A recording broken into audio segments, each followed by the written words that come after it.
hakan kana ganin ba zai ƙara tada hankali ba? Yo kuma tada hankali dan an yi gaskiya sai ƙasa ta tashi, kenan ƙasan mu na hukai. Dan an yi gaskiya kawai sai tashi hankali, mutane hankalin shi tashi. Dan yau dan talaka an yi konkur an sa shi babu cuku-cuku kuma sai hankalin mutane su tashi. Dan yau an ɗauko kuɗin ƙasa an sa shi inda ya kamata sai hankalin mutane ya tashi. Dan an kama ɓarawon ƙasa an sa shi a kaso sai hankalin mutane, yau kenan mu bar Nijar.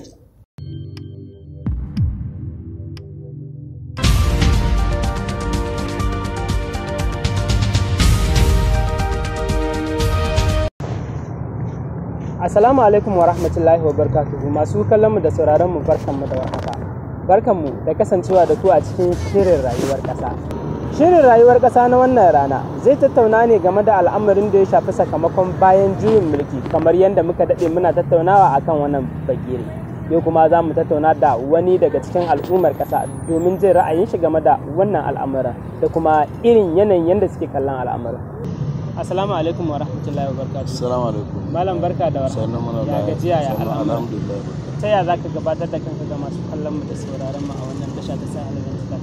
Yauke ina dubin gaisuwa da fata alheri da masu kallon wannan shafi na Sahel Event. Ni sunana Abubakar Sule Yakuba. Kuma a yanzu ni ne magatakarda na gungun da ake na masoya ƙasa da 'yan son yakin ƙasa wanda ake ce ma Rassemblement des Patriotes, insha Allah. To masha Allah, kenan ambatan sunan Rassemblement des Patriotes watan RP ya ba mu dama ta sanin wani abu da Rassemblement Patriotic take gani. Menene asalin dalilin da yasa kuka yi nazarin kirkira wannan kungiya ta Rassemblement des Patriotes? Rassemblement des Patriotes dai ta huto bayan juyin mulki wannan da aka yi da sojojin Nijar suka haɗa kai su duka, kuma da zan tsaya wajen juyin mulkin da shi kaɗai ne aka yi da babu hannun Yahudu ko Nasara a ciki. Don muka haɗa kai muka ce ya kamata wannan mutane da suka zo kama ƙasar nan bai wani gungu tare da mawaka da sauran jama'a don mu kawo tamu gudunmuwa mu kama ma CNSP da duka ƙasarmu ta Nijar, da mu buɗe gungu da kowane patriot yana iya shiga, duk wani mai kishin ƙasar shi yana iya matsawa, insha Allah. To su wane ne ma'asusan wannan kungiya? Na ji ka ambaci mawaka, kamar akwai sa hannun su ko kuma akwai na biyu kamar da dai jagorancin da Mamman Sani Mai Goshi, Alhaji Mamman Sani Mai Goshi da kusan da soji ne kuma artist, babban mawaki kuma mawaki na musamman na sojojin Niger.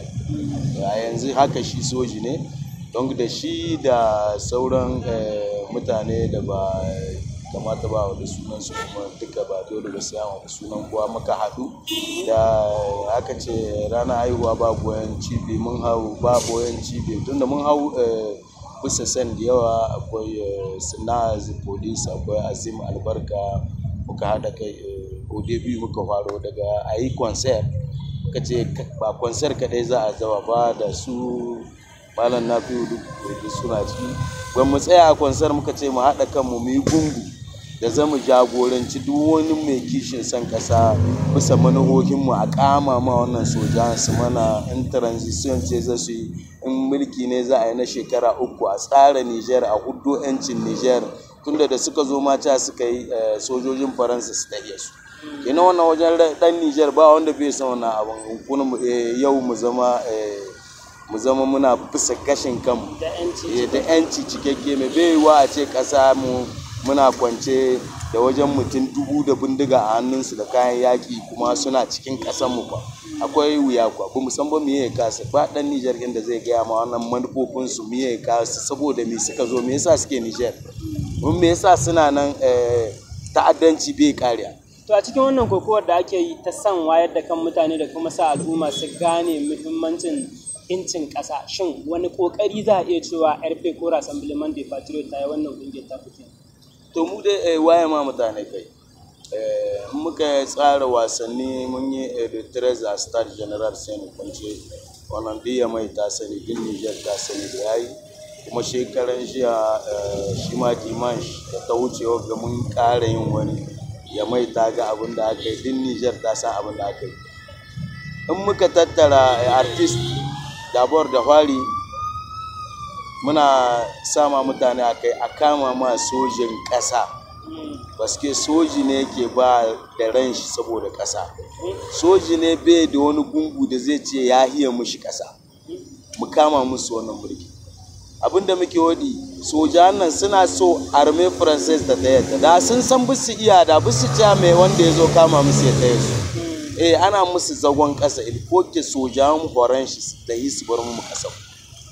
Mutane da yawa suna ganin kamar daga ranar da aka ce sojawan Faransa ko kuma Faransa ta gusa daga Nijar, daga ranar Nijar ta shigo, ganin cewa ba za ta ma iya yin tsewa da kanta ba. Ni za ka ce ba ni bin iya amsa ma mutumin da bai gane ba, ni ina kwatanta ma wanda ba su gane ba, amma ba da amsa akwai kamar da ya ba zami da wanda bai gane ba. Wanda bai gane ba ni tambaya ɗaya zan tura ma wanda bai gane ba, da nasaru busu nan kaka muke ci, babu Afirka, babu masarautu, babu mutane ne, babu masu ilimi, babu addini, babu komi, babu ne, babu arziki, ban mu zinariya, kakanninmu bisu sa zinariya har kyauta suke da.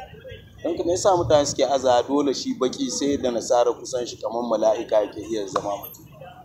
No, ba haka nan ba ne. Wani shawara za ka ba al'ummar ƙasar Nijar domin sanin muhimmancin ji da kai kuma iyawa da kai? Shi dai a san da sani nasara abin da ya sanyo shi ƙasar nan daman don ya zambaci mutane. Nasara ya karya mu masarautu da yawa. Mutum ya diba tarihi na kusa-kusa na da magaran min nafsan kat da nasara ya zo ya tarda da soja da na wata ƙasa, kamar yanzu dai inda wa'an suke so su kama hari da baƙaƙe irin mu aka kai ma da magaran hari, aka kashe sarkin da musulmi, aka yi su sarauniya mangusuwa, duk wani mai ruhin asiri nasara ya karya shi, bai da daraja, bai da tarihi. Su korambe wani sunan shi ma bai sani, su zabarkan mayaka babu. Nasara ya goge sai zancen nasara, kullum dan Nijar ya san makuran amma bai san sarauniya mangu ba, bai san korambe ba, bai san malibe ba. Wannan maganar da kai ta cewa da 'yan ƙasa ake haɗa kai don a mamari 'yan ƙasa, hakan ya sa na tuna da wasu abubuwan da suka rinka faruwa cikin satin nan. Mun ga ana wannan sojoji masu mulki suna kama wasu daga cikin 'yan ƙasar Nijar wanda suka riƙe wani lokaci baya na mulki.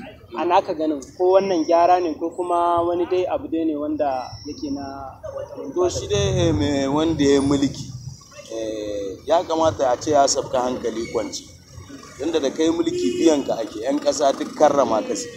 Amma aka ce ka yi mulki kuma ka yi zakon ƙasa, ka sa wa'ansu 'yan uwanka gungu guda sun yi arziki, kuma wasu 'yan ƙasa ba su taɓa samun marshe ba da takardunsu na enterprise da komi, kun riƙe marshe a wani gungu kuna haraka da kuɗin gwamnati, bai kamata ba. Kuna kwanta daban da kuɗin 'yan ƙasa, kuɗin gwamnati kuɗin 'yan ƙasa ne. Komisiyon wanda aka sa ta kwanan nan ya kamata a ce mamburkin CNSP da guvernema da shi general Chani da ya yi diskur ya ce ma 'yan ƙasa da ba zai ci amana su ba, ilafin 'yan serma wannan katta koma kamar irin su sauran abubuwa da muka gani tun general Bari, an yi ta yin komisiyon iri-iri amma ba inda aka huto mararan badda an janyo kuɗin ƙasa a yi shari'a ta muhimmanci don gobe ma kan wani ya zo aza kudin Nijar aljihun gidansa.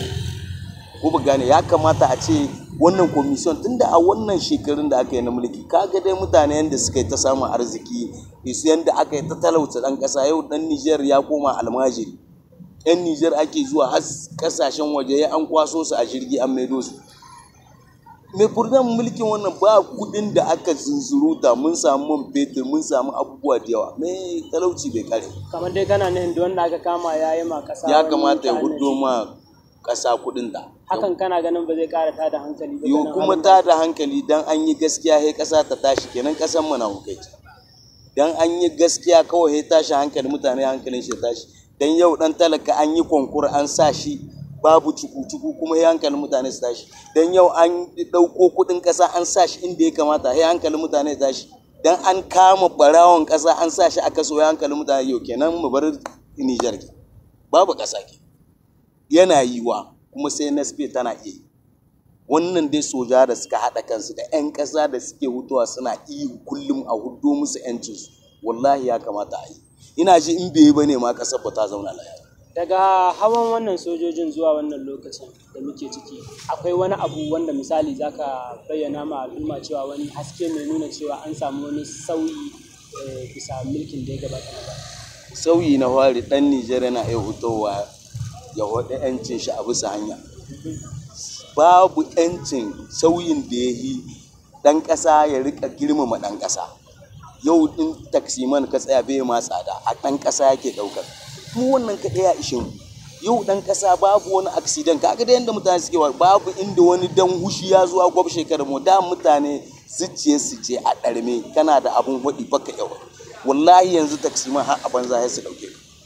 Don mutane yanzu 'yan ƙasa sun ji daɗi, sun san yau 'yan ƙasa ne su. Yau jihar kwana biyu ɗan ƙaramin laihi ake nema a musamman shika biyar, ko kuma ɗan ƙaramin laihi a rihe ka. A wurin kana ga ɓarawa baka zagin shi makama ka.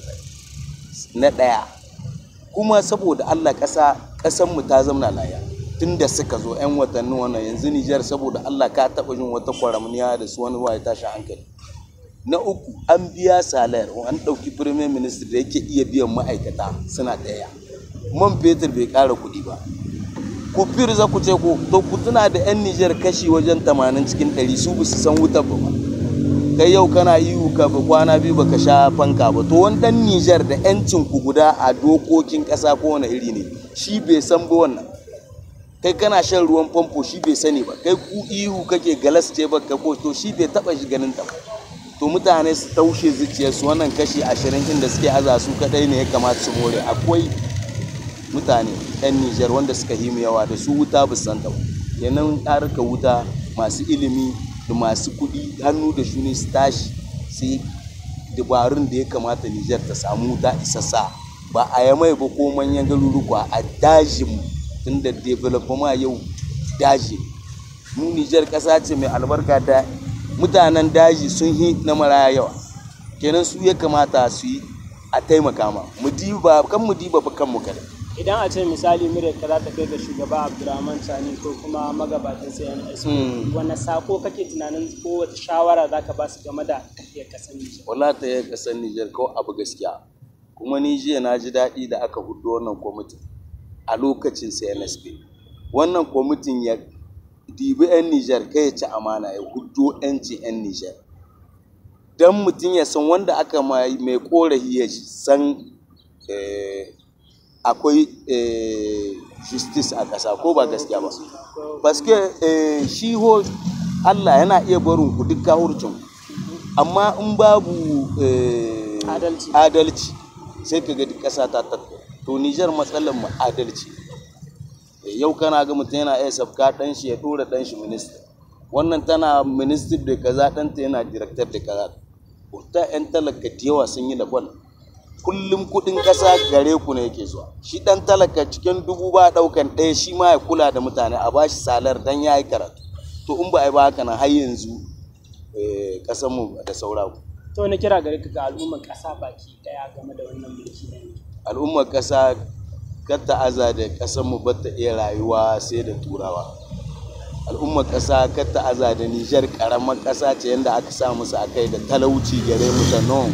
Talaucinmu a cikin kai aka tura mu shi, amma wallahi tallahi Nijar ba karamar ƙasa ba ce, ta hikarin duk wannan ƙasashen da take da, ta hikarin duk wani karamar ƙasa. In babu mu ne su babu. Dan Nijar ya kama jikinsu mu tashi mu tattala ƙasanmu, mu noma ƙasanmu, mu nemo wuta, mu nemo arziki namu da kanmu, ba sai wani ya zo kama mu. Insha Allah. To masu kallon mu da sauraron mu a nan duka muka zo ƙarshen wannan shiri na rayuwar ƙasa. A nan wannan filin tattaunawa ni Nafiu Salisu nake cewa mu kasance lafiya. Ku ci gaba da kallon tashar Sahel 24 akan Facebook, YouTube, Instagram da kuma TikTok.